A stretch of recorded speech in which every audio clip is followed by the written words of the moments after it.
कार्यक्रम के पुण्यार्चक हैं आचार्य श्री वसुनंदी वर्षा योग समिति फरीदाबाद 2025। अध्यक्ष पंकज जैन, उपाध्यक्ष वीपी जैन, उपाध्यक्ष प्रदीप जैन, महामंत्री भूपेश जैन, मंत्री अंकित जैन, मंत्री पारस जैन, सह मंत्री अनुज जैन, कोषाध्यक्ष अमित जैन, सह कोषाध्यक्ष हितेश जैन। सभी उपस्थित आत्म कल्याण के इच्छुक पुण्यात्माओं, आचार्य भगवंतों ने संसार में रह कर के संसारी प्राणी के लिए दो व्यक्ति, दो मार्ग, हर चीज दो चीज बताई है। भव्य अभव्य, निश्चय व्यवहार, कर्म भी दो तरह के हैं, पुण्य कर्म, पाप कर्म, घात्या कर्म, अघात्या कर्म, सब चीज़ दो दो दिए। ऐसे ही संसार में रहने वाले जीवों के लिए भी दो मार्ग दिए हैं। रह करके दिगंबर साधु को देख करके, संतों को देख करके भावना बनती है कि हम भी एक बार संत बने, लेकिन हर व्यक्ति साधु नहीं बन सकता। साधु, अगर कोई दिगंबर साधु बन गया है तो सोचना कि उसके कितने लाखों करोड़ों असंख्यात जन्मों का जो पुण्य उदय में आता है, तब जाकर के कोई दिगंबर संत बनता है। और पता नहीं कौन सा पुण्य सत्ता में होगा जिसको देवों ने भी कहा धन्य हो धन्य हो, कि वो पुण्य जब उदय में आता है तब जाकर के अच्छी समाधि होती है। महानुभाव, साधु का डिपार्टमेंट एक अलग हो गया, ये विषय अलग है। मोक्ष मार्ग बड़ा सरल नहीं है, कठिन मार्ग है। लोग कहते हैं हम भी त्यागी, व्रती, प्रतिमाधारी बनना चाहते हैं। जब देखते हैं मंचों पे बैठे हैं साधु, सम्मान होता है, नगर में प्रवेश होता है बैंड बाजों के साथ, तो मन करता है कि हम भी साधु बने, हमें भी ये सम्मान मिले, हम भी ये साधना करें, हम भी आनंद लें। लेकिन ये आनंद हर कोई नहीं ले सकता, पुण्य चाहिए, बहुत पुण्य चाहिए। और दिगंबर साधु बनना तो एक ऐसा संघर्ष है, परिचय है, पुण्य है कि दुर्लभ का, बहुत दुर्लभ है, दुर्लभ, अति दुर्लभ। निगोद से निकलना जितना दुर्लभ है, उससे ज़्यादा दुर्लभ तरस में जाना, उससे ज़्यादा दुर्लभ संगी पंचेंद्रिय बनना, उससे ज़्यादा दुर्लभ मनुष्य बनना, उससे भी ज़्यादा दुर्लभ त्यागी व्रती बनना, फिर महाव्रती बनना, ये तो दुर्लभ से दुर्लभ बात है। महानुभाव, इसीलिए आचार्य ने दो प्रकार का मार्ग बताया है। संसार में रहने वाले जीवों के लिए दिया है कि या तो मोक्ष मार्ग पे बढ़ सको, नहीं तो संसार जीवन में गृहस्थ जीवन आप जी सकते हो। अब सवाल ये उठता है कि गृहस्थ जीवन जो जीना है कैसे जिए, क्योंकि कई लोगों को गृहस्थ जीवन नहीं जीना आता। कई लोग सोचते हैं कि हम साधु तो बन नहीं रहे, शादी भी ना करें और गृहस्थ जीवन जी लें। गृहस्थ जीवन जीने के भी कुछ नियम हैं, कायदे कानून हैं। बहुत सारे लोग सोचते हैं कि कोई गुरु ऐसे मिल जाए जो हमें गृहस्थ जीवन जीने की भी कला सिखा दें। फैमिली प्लानिंग, लाइफ प्लानिंग, इन चीज़ों के बारे में बुकें लिखी हैं, वो इनको पढ़ते हैं। लेकिन गृहस्थ जीवन जीने के लिए ऐसा नहीं है, जैन धर्म में कुछ नहीं लिखा। प्रतिष्ठा पराग नाम का ग्रंथ है, उसमें आचार्यों ने सारी सुविधाएं, सारी व्यवस्थाएं व्यवस्थित की हैं। आचार्य जिनसेन स्वामी जी ने आदि पुराण के 38, 39, 40वें भाग में, अध्याय में गृहस्थों की जो क्रियाएं हैं, 53 गर्भान्वय क्रिया, क्रियान्वय 48 क्रिया, दीक्षान्वय 7 क्रिया, जो 108 क्रिया हैं, जन्म से लेकर के मोक्ष तक की सारी क्रियाओं का उल्लेख आदि पुराण में आचार्य जिनसेन स्वामी जी ने भाग 2, एक नहीं दूसरे भाग के 38, 39, 40वें अध्याय में दिया। सब कुछ लिखा है। माँ अपने बच्चे को जन्म देगी तो जन्म कैसे देगी, इसका उल्लेख आचार्य शिवकोटि स्वामी जी ने भी किया है। जीव की उत्पत्ति कैसे होती है, पति और पत्नी के माध्यम से। 12 भावना में आप पढ़ते भी हो, जीवर पुद्गल नाचे जामे कर्म उपाधि है। जीव और पुद्गल, इनके माध्यम से जीव और पुद्गल दो हैं, कर्म नचा रहे हैं जैसे नाचना है। और फिर जीव की उत्पत्ति कैसे होती है, उन्होंने बताया मात पिता रज वीरज मिलकर बनी देह तेरी। माता और पिता की रज और वीर से मिलकर के एक देह बनती है। उस देह का एक कलल बनता है। 10 दिन पीले रंग का, सफ़ेद रंग का, पीले रंग का, लाल रंग का, ऐसे कलल बनने के बाद वो जीव उत्पन्न धीरे धीरे वो, जिसको साइंस कहता है एग, अंडा, और वो धीरे धीरे बढ़ता जाता है। तो 1 महीने बाद, दूसरे महीने बाद वो जीव धीरे धीरे उसका विकास होता है। तीसरे महीने में और विकास हो जाता है। चौथे महीने तक ये प्रक्रिया चलती है। 5वें महीने में अंकुर फूटता है और फिर 5 अंकुर निकलते हैं, 2 हाथ, 2 पैर और 1 सर। फिर उसके अलग अलग अवयव निकलते हैं, 2 कान, 2 नेत्र, नासिका, पीठ, पेट, ये सारी जो अवयव हैं शरीर के वो निकलते हैं। अंग और उपांगों की रचना होती है। 6, 7, 8 ये 9, ये 8 मास, 3 मास उसको बनने में लगते हैं और उसका 9वें मास में संपूर्ण रूप से उसका विकास हो जाता है और फिर उस माँ के माध्यम से उसकी प्रसूति होती है। फिर उस जन्म के बारे में आचार्य जिनसेन स्वामी ने दिया है कि जब महिला जन्म देती है तो जन्म देने के बाद 12 दिन बाद उस बच्चे का नाम दिया जाता है। प्रसूति होने के बाद 45 दिन बाद बच्चे को मंदिर ले जाया जाता है। मंदिर ले जाने के बाद उसके लिए दिया है कि उसको बिठाना, चटाना, खिलाना, पिलाना, बुलाना। पहले शब्द कौन सा बुलाना है, कुछ लोग यही नहीं जानते गृहस्थ जीवन में कि बच्चों को पहला शब्द क्या बुलाना है। पहले नमा सिद्धिभ्या बुलाया करते थे, सिद्धों की जय हो। फिर माँ शब्द बुलाया करते थे तो संस्कार देगी। फिर पंच परमेष्ठी का स्मरण कराया करते थे। 5 साल की उम्र में उसको संस्कार विधि दी है। ये आचार्य जिनसेन स्वामी ने इन क्रियाओं के नाम दिए हैं। मोद की क्रिया, अनुमोद की क्रिया, पीति क्रिया, सुपीति क्रिया, प्री 48, ये जो गर्भान्व 53 क्रिया, उन क्रियाओं के 48 क्रियाओं के 7 क्रियाओं के 108 क्रियाओं के सबका उल्लेख किया है। आचार्य शिवकोटि स्वामी जी ने बताया शरीर की रचना में 2 नेत्र होते हैं, 32 दांत होते हैं, 20 उंगलियां होती हैं, नख होते हैं, मज्जा होती है, रक्त होता है, हड्डियाँ कितनी होती हैं, 20 लाख करोड़ रोम होते हैं शरीर के अंदर। इन सब चीज़ों का उल्लेख किया आचार्य जिनसेन स्वामी जी ने। कौन सी क्रिया कैसे कैसे करनी है इसका उल्लेख किया। इसके साथ साथ दिया है कि जब बच्चा पहली बार विद्यालय जाए तो उसको ओम नमः सिद्धिभ्या ही उसका पहले उच्चारण कराया था। अब उच्चारण भी कराना, उसको पढ़ाना भी है। ये उसके विद्या अध्ययन का समय हो गया है। 8 साल की उम्र में उसको श्रावक की क्रिया कराई है, नैष्टिक श्रावक की क्रिया होती है। उसमें सप्तव्यसन, 8 मूल गुण, इन सब चीज़ों का त्याग होता है। कुछ लोग सोचते हैं कि कौन सी उम्र में क्या त्याग करना है। बच्चों की क्रियाएं माता पिता के हाथ में होती हैं। 45 दिन बाद मंदिर लेके जाते हैं, इसलिए नहीं कि भगवान के चलो मंदिर घुमा लाए। मंदिर घूमने के लिए नहीं, हम दर्शन करने ले जा रहे हैं और भगवान के सामने संकल्प दिला रहे हैं कि हे भगवान, ये जीव उत्पन्न हुआ है, इस जीव को उत्पन्न होने के बाद अब हम आपके चरणों में समर्पण करते हैं और ये मोक्ष मार्ग में आगे बढ़े, ये भावना बातें। रात्रि भोजन, जमीकंद, अभक्ष, सत्य व्यसन, ये उसका त्याग कराते हैं और गारंटी लेते हैं, जिम्मेदारी लेते हैं कि हम इसका नियम पालन करेंगे। 8 साल की उम्र में उसको बच्चों को संस्कार देते हैं कि बेटा अब तक हमने पालन किया, अब तुम पालन करो। फिर 12 साल का उसका अध्ययन होता है, जिसमें प्रथमा नियोग, करना नियोग, चरना नियोग, द्रव्या नियोग, इन 4 नियोगों का अध्ययन कराया जाता है। उसको जीवन यापन करने के लिए कुछ विद्याएं सिखाई जाती हैं, अस्त्र शस्त्र। उसके साथ साथ वास्तु, ज्योतिष, हस्तरेखा, आयुर्वेद, व्याकरण, इन चीज़ों का उसको ज्ञान दिलाया जाता है। गुरुकुल में जाकर के प्रवेश होने के बाद 12 साल का अध्ययन होता है।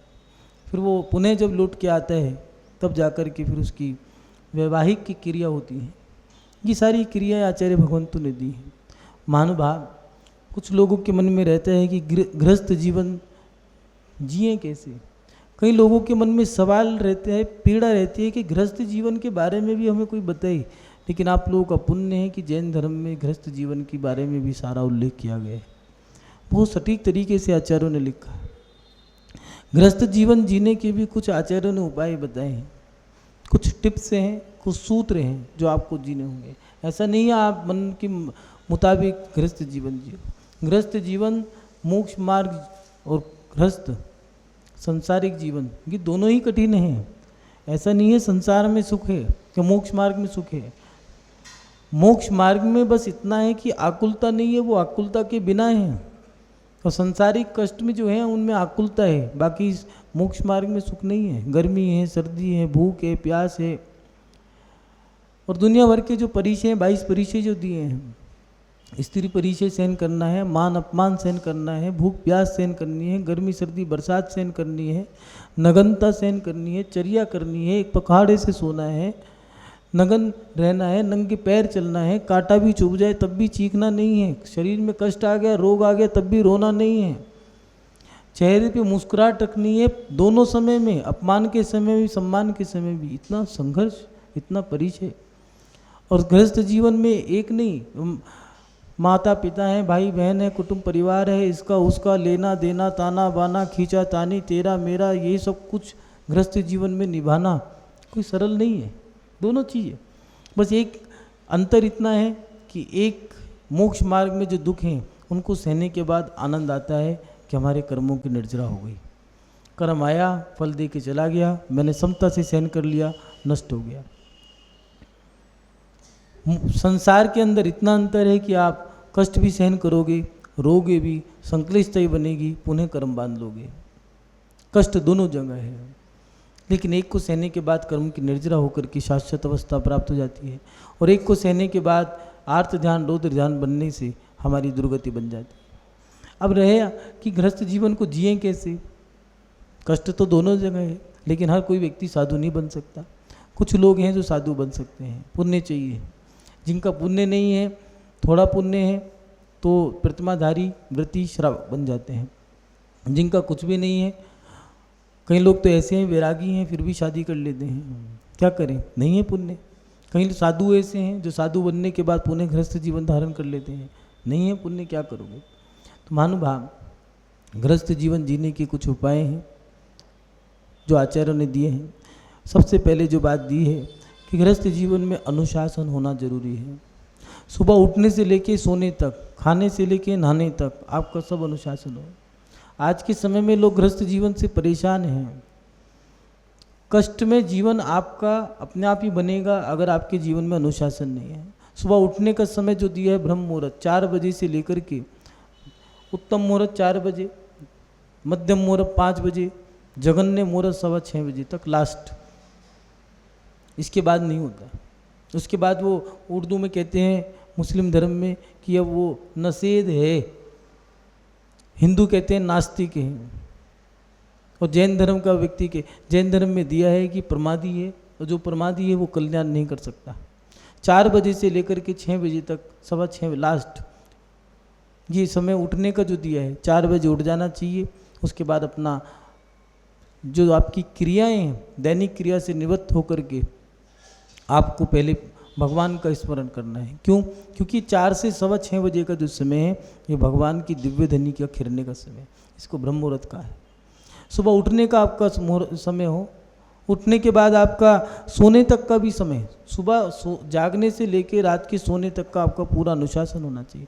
कुछ लोग बड़े बड़े जो फेलियर्स हैं, जो नीचे गिर के फिर आसमान की ऊंचाइयों पे बैठे हैं, गरीब होकर के भी बड़े बड़े पद को उन्होंने स्वीकार कर लिया, चाहे वो राष्ट्रपति हो, प्रधानमंत्री हो, साइंटिस्ट हो, उनकी स्टडी करते हैं। लेकिन उनके बारे में पढ़ना, कोई भी व्यक्ति हो, चाहे वो राष्ट्रपति हो, प्रधानमंत्री हो, चाहे IAS हो, चाहे M.Tech B.Tech करने वाले हों, जो बड़ी स्टडी कर लेते हैं, देखना उनके पास जो बड़े पदों पे बैठे हैं वो कहीं ना कहीं अनुशासित होंगे, मर्यादित होंगे। महात्मा गांधी जी, उनका जीवन अनुशासित था। कितना चलना है, कहाँ जाना है, कितना कब सोना है, कब जागना है, सब अनुशासित था। हमारे जीवन में अनुशासन होना चाहिए। सोने से लेके खाने तक, जागने तक, खाने से लेके नहाने तक, चलने से लेके बैठने तक, उठना बैठना सब हमारा अनुशासन।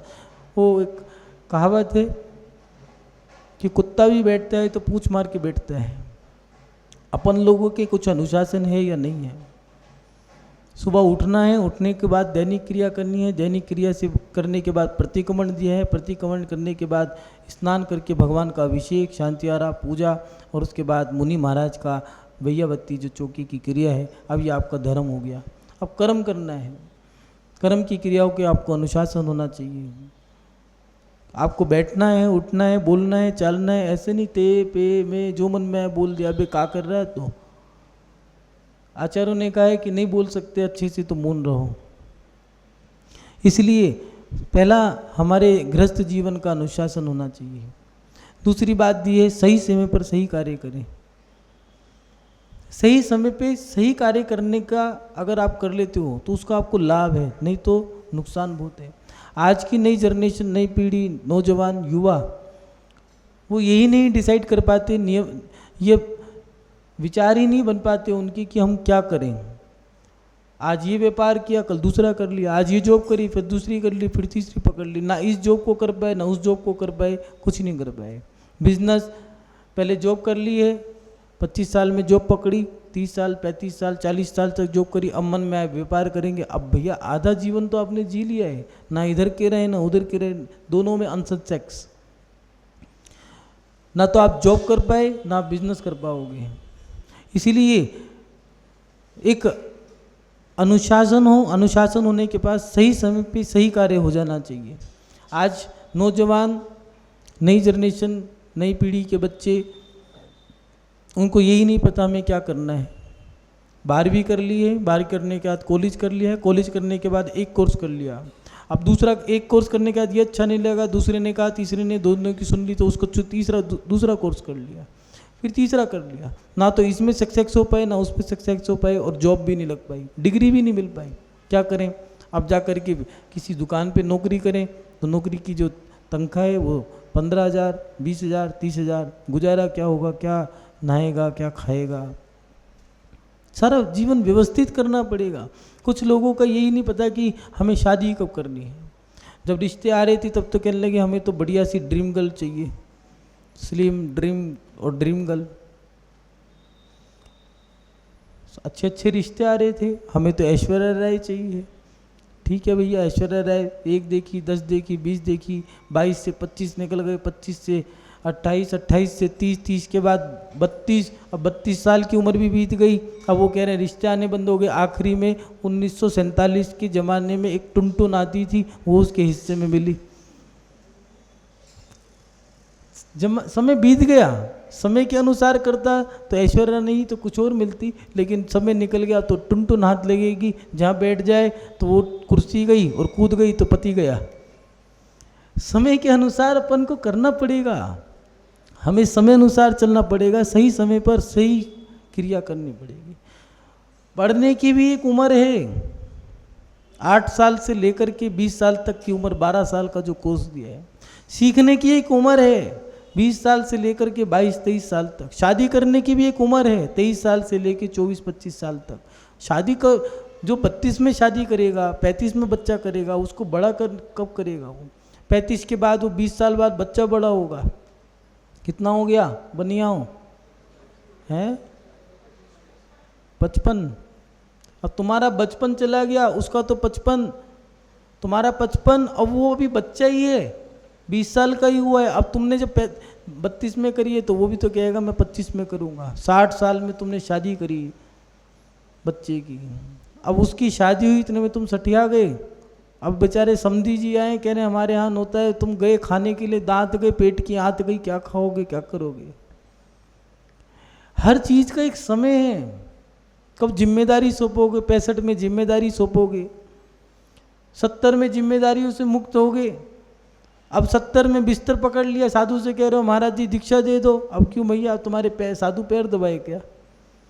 सब चीज़ों की एक व्यवस्था है, आचार्यों ने जो दिया है वो पूरा व्यवस्थित किया है। इसीलिए बच्चे हों, व्यापार हो, नौकरी हो, जिम्मेदारियों को बांटना।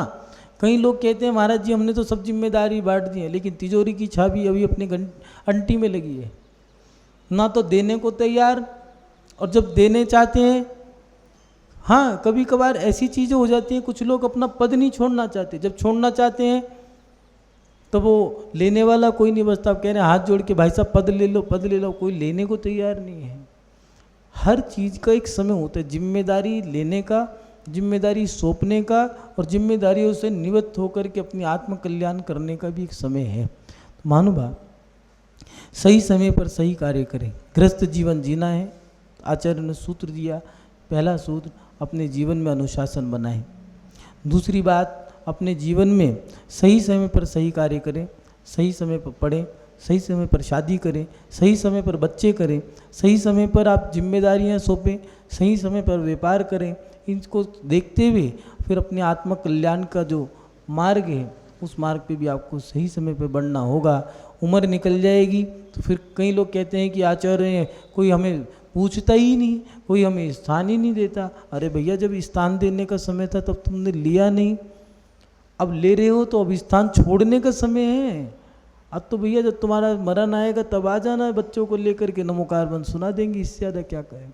इसीलिए सही समय पर सही कार्य करें। और उसके बाद गृहस्थ जीवन जिया है, व्यवहार अनुशासन देखें, सही समय पे सही कार्य करें। और उसके बाद दिया है कि तालमेल बिठाना जरूरी है, एडजस्टमेंट, तालमेल जरूर बिठाना पड़ेगा। तालमेल कैसा? धर्म और कर्म दोनों में एक संतुलन बिठाना पड़ेगा। संसार में रहना है, कुछ लोग अपने दुकान या व्यापार या फिर अपनी जो क्रियाएं हैं, नौकरी या छोकरी, इन चक्करों में लग गए हैं, वो उतने उसी में मस्त हैं। लेकिन याद रखना, संसार में रहना है तो पुण्य की आवश्यकता ही पड़ती है। इसलिए धर्म और कर्म दोनों का संतुलन बनाना पड़ेगा। चाय वाला भी एक प्रधानमंत्री बन सकता है, और जो बाप दादाओं के समय से प्रधानमंत्री बनते आ रहे थे, आज उनके कोई पूछने वाला भी नहीं है। क्या है? पुण्य पाप है। एक अखबार बेचने वाला राष्ट्रपति बन सकता है। बराक ओबामा को पढ़ना, बिल क्लिंटन को पढ़ना, अब्राहम लिंकन को पढ़ना, थॉमस अल्वा एडिसन को पढ़ना, नेल्सन मंडेला साउथ अफ्रीका के राष्ट्रपति बने, जेल में रह कर के फिर भी राष्ट्रपति बन गए। मदर टेरेसा को पढ़ना। इन लोगों ने 257 अवार्ड थे उसके पास, मदर टेरेसा के पास। इन लोगों ने मेहनत करी है, अनुशासन जीवन जिया है। और याद रखना, एक प्रत्येक व्यक्ति के अंदर एक सॉफ्ट कॉर्नर होता है, उसके अंदर अंतरंग में, हृदय में। जीव दया, परोपकार, उपकार, भगवान की पूजा, भक्ति, जो पुराने लोग कहा करते थे दान धर्म, प्रत्येक व्यक्ति के अंदर होता है। विषय अलग अलग हो सकते हैं। कोई चींटी को आटा डालना, चिड़ियाओं को दाना डालना, तिनका डालना, मछलियों को आटे की गोली डालना, गरीबों को चाय पिलाना, कंबल बांटना, लोगों की मदद करना, विकलांग लोगों के लिए किसी ना किसी क्षेत्र में, धर्म हो, भगवान, देव, शास्त्र, गुरु, किसी ना किसी क्षेत्र में वो कुछ ना कुछ डोनेट कर रहा होगा, चाहे तन, चाहे मन, चाहे धन। संसार में अगर अपने आप को व्यवस्थित करना है तो थोड़ा पुण्य की आवश्यकता पड़ेगी। इसीलिए पुण्य, धर्म और कर्म दोनों में संतुलन बनाना पड़ेगा। कुछ लोग व्यापारी करते हैं, 100% जो आपने कमाया है, अपनी जिम्मेदारी को सही समय पे सही व्यक्ति को सौंपना। ऐसा नहीं है कि आपके पास जो संपत्ति है वो आप किसी को भी दे जाओ। जो आपकी संपत्ति का सदुपयोग करे। दशरथ के 4 पुत्र थे, राम, लक्ष्मण, भरत और शत्रुघ्न, लेकिन चारों को जिम्मेदारी नहीं सौंपी उन्होंने, राज्य एक ही को दिया और बोल दिया कि जो आपको अच्छा लगे उसको वो जिम्मेदारी आप सौंप सकते हो, लेकिन मैं आपको अपनी जिम्मेदारी सौंप रहा हूँ राम, तुम्हें स्वीकार करना पड़ेगा। क्यों? क्योंकि ये पिता का एक दायित्व होता है कि अपना राज्य एक सही हाथों में सौंप के चला जाए। इसीलिए अपनी संपत्ति भी सही व्यक्ति को, ऐसा नहीं मुंह के माया में आकर के आपका बेटा जुआरी है, शराबी है, या फिर आपका बेटा नहीं है, कभी कभार कहते हैं ना निकम्मा, नाकारा, नालायक निकल गया, फिर भी आप उसी को दे रहे हो। क्यों? मुंह के कारण। तो आचार्यों ने कहा है कि उस व्यक्ति की दुर्गति होगी। जिसके मरने से पहले ही बच्चों की लड़ाई झगड़ा शुरू हो जाए, मरने के बाद तो फिर कहना ही क्या होगा। उन्होंने कहा है कि जो व्यक्ति ऐसा करके गया उसका भी मरण अच्छा नहीं होगा। इसीलिए आचार्य शिवकोटि स्वामी जी ने भगवती आराधना में दिया है कि आचार्य और गृहस्थ जीवन का वो पिता अपनी जिम्मेदारी सौंप करके समाधि मरण करें, नहीं तो समाधि मरण नहीं हो सकता। महानुभाव, एक महात्मा जी थे, उनके पास एक लड़का गया, युवा था, कहने लगा महाराज, महात्मा जी मैं अपना गृहस्थ जीवन जीना चाहता हूँ, लेकिन मन में आज एक जिज्ञासा सी है कि मैं जीवन कैसे जीऊँ। उन्होंने कहा क्यों? जी लो। कहने लगा मेरे मन में भावना ये भी है कि मैं संन्यास जीवन जीऊँ। 2 मन हो रहे हैं, करूँ क्या? तो महात्मा जी ने कहा कोई बात नहीं, एक काम करो, तो मेरे साथ पहाड़ पे चलो दर्शन करने, माता रानी के दर्शन करने। चला गया। किसी भक्त ने आवाज़ लगाई, पहाड़ पे चढ़े महात्मा जी, 2-3 आवाज़ आई, नीचे चले गए उतर के, फिर ऊपर चढ़े, फिर नीचे गए, फिर ऊपर चढ़े, फिर दर्शन करे चले गए। वो युवा थक गया था, उसने जाकर के जो नाश्ता बनाया गया था वो नाश्ता किया, फिर दूध पिया, दूध में नमक डाल दिया उनकी पत्नी ने। युवा कहने लगा मैं अच्छा फंसा, एक जिज्ञासा पूछनी थी, पहाड़ उतरवा दिया, चढ़वा दिया 3 बार तो, और नाश्ता करा तो उसमें भी नमक, अच्छा फंसा महात्मा के पास। लेकिन महात्मा लोग बड़े अटपटे होते हैं, इनकी बातें समझ में नहीं आती। दोपहर को जा रहा था, जाने से पहले कहने लगा महात्मा जी मेरी जिज्ञासा का समाधान कर दो। कहने लगे ठहरो। पत्नी से कहा जेठ के महीने में खिलाओ, दीपक ले आओ जरा पढ़ने के लिए। दीपक ला के रख दिया। कहने लगे वाह, जेठ का महीना दीपक जला के कौन पड़ता है दोपहरी के समय में। कहने लगा मैं कहीं गलत पते पे आ गया। महात्मा जी मैं जाता हूँ, जिज्ञासा बतानी हो तो बता दो, नहीं तो चला। कहने लगे मैं तो बता चुका। क्या बताया?